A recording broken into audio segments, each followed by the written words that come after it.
3 اگست میاں عثمانی گارو بیگوائیں مردمانی روچ زانک بھی ہر سال وڈا ای سالہم وائس پر بلوچ مسنگ پرسنز چیر دستیا کوئٹہ پریس کلبا یک مراگشی برجمدہ رکبود ای مراگشی مہمانی ہاس BNP سروک سردار اختر مینگلت ای مراگشا اسٹوڈنٹ آرگنائزیشنانی سربراہ پولیٹیکل لیڈر وکلا گارو بیگوائیں قول مردمہ و تیگم اورنج درشان کو تند چاہتا ہے آپ اپنے جذبات پر اپنے الفاظ پر غور کریں، ان کو تھوڑا کنٹرول کریں.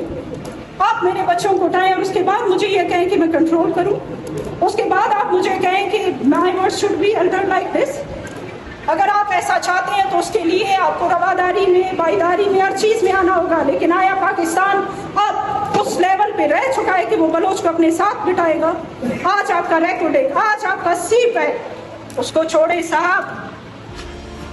28 مئی کو ہی دیکھ لے کہاں ہم سے پوچھا گیا اور کہاں ہماری سیلی گئی.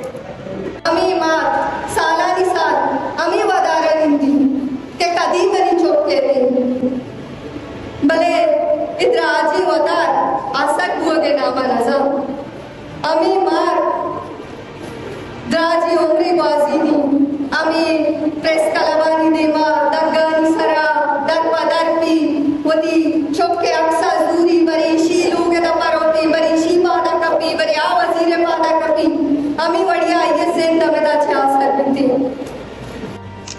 آپ لوگوں پہ کیا گزر رہی ہوگی، کیا گزر رہی ہے، میں جانتا ہوں. وہ کوئی جان سکتا ہے اس درد کو جو اس قوم سے گزر رہا ہے. اقتدار کے مالکوں جب ان کو اٹھایا جاتا ہے، جب ان سے پوچھا جاتا ہے کہ جی ملک کی سالمیت خطرے میں ہے، ملک کی سالمیت اس ضعیف عورت کی وجہ سے تمہاری ملک کی سالمیت خطرے میں ہے، اس بچے کی وجہ سے تمہاری ملک کی سالمیت خطرے میں ہے. تمہاری ملک کی سالمیت کی بنیاد اگر میرے خون پہ رکھی جا رہی ہے، تمہاری ملک کی سالمیت کی بنیاد میرے بچوں کی قبروں میں مسخ شدہ لاشیں اور ان ہڈیوں پر رکھی جا رہی ہے، تو یہ ریاست قائم نہیں ہو سکتی. اس طرح کی ظلم و بربریت کی وجہ سے یہ ریاست کو آپ خود میرے اور میرے بچوں کے خون میں ڈبو رہے ہیں. اس اور ظلم و زیادتی کی وجہ سے میرے بچوں کی قبروں پر، جو مجھے پتہ نہیں، میرے خاندان کو پتہ نہیں، اس کی قبروں پر جو اس کے مینار ریاست کے آپ بنا رہے ہیں، یہ مت بھولیں. ان کی جسم سے گوشت تو کھال نہیں رہی، لیکن ان کی ہڈیوں میں یہ صدائیں ہیں، وہ بددعائیں ہیں جو آپ کی ریاست کو کبھی نہ کبھی لے کے ڈوبے گی.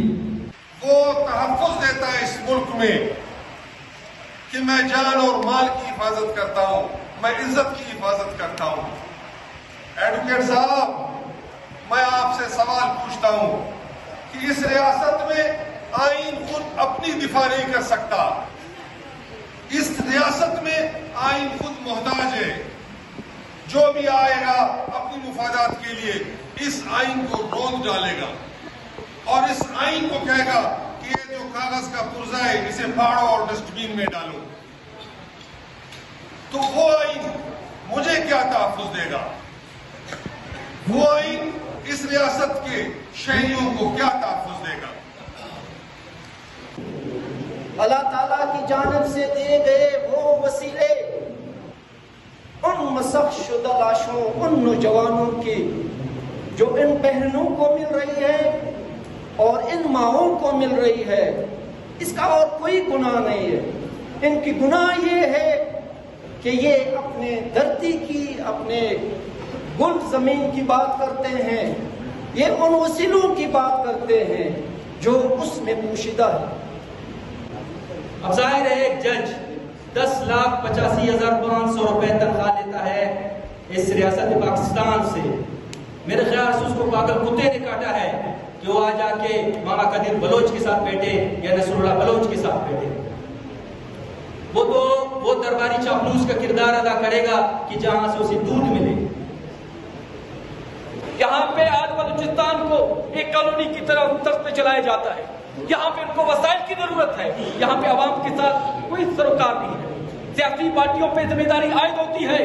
یہاں کے سیاسی پارٹی میں کہتا ہوں جو عوام دوست ہیں، جن کا تعلق عوام سے ہے، ان سے لوگوں کی جو ہے توقعات ہیں۔ پارٹیاں جو کمپرومائز کی شکار ہیں، ہماری پارٹیوں نے کمپرومائز کر کے اسٹیبلشمنٹ کو اتنا مضبوط کر دیا ہے کہ آج اسٹیبلشمنٹ چاہے سب کچھ کر سکتا ہے۔ اس لیے آج ہماری جماعیں، آج ہماری محنت، آج پورے پاکستان میں ہم اس بات پہ پورے ہمارے جو روایت جو ہمارے بچے ہیں وہ کامیاب ہوں گے۔